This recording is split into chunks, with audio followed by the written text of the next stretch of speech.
മലബാർ ദേവസ്വം ബോർഡിന് കീഴിലുള്ള ചെറുവായിക്കര ശിവക്ഷേത്രത്തിൽ അഴിമതി ആരോപിച്ച് ട്രസ്റ്റ് ചെയർമാൻ രംഗത്ത്.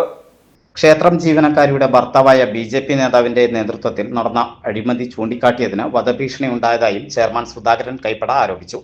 വഴിപാട് പണം ക്ഷേത്രത്തിന്റെ ബാങ്ക് അക്കൗണ്ടിലേക്ക് അയക്കാതെ നേരിട്ട് ജീവനക്കാരുടെ അക്കൗണ്ടിലേക്കാണ് അയച്ചിരുന്നതെന്നും ഇത്തരം കാര്യങ്ങൾ ചൂണ്ടിക്കാട്ടി ദേവസ്വത്തിന് പരാതി നൽകിയതിന്റെ അടിസ്ഥാനത്തിൽ പരിശോധന നടത്തുകയും പരിശോധനയിൽ ക്രമക്കേടുകൾ കണ്ടെത്തുകയും ചെയ്തുവെന്ന് ചെയർമാൻ ആരോപിച്ചു.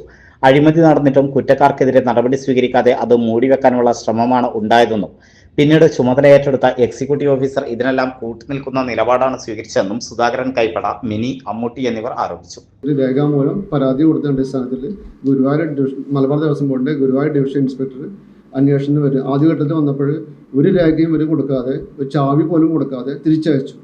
അടുത്ത ദിവസം അദ്ദേഹം ഡേറ്റ് പറഞ്ഞ് വന്നിട്ട് നോക്കുമ്പോൾ ഓഫീസിൽ ഒരു രേഖയും ദേവസ്വം ബോർഡ് ക്ഷേത്രത്തെ സംബന്ധിച്ചിട്ടുള്ള ദേവസ്വം ബോർഡിന്റെ ഒരു രേഖയും അവിടെ ഉണ്ടായിരുന്നില്ല. എല്ലാവരും ഒരു അടിച്ചു മാറ്റിയായിരുന്നു.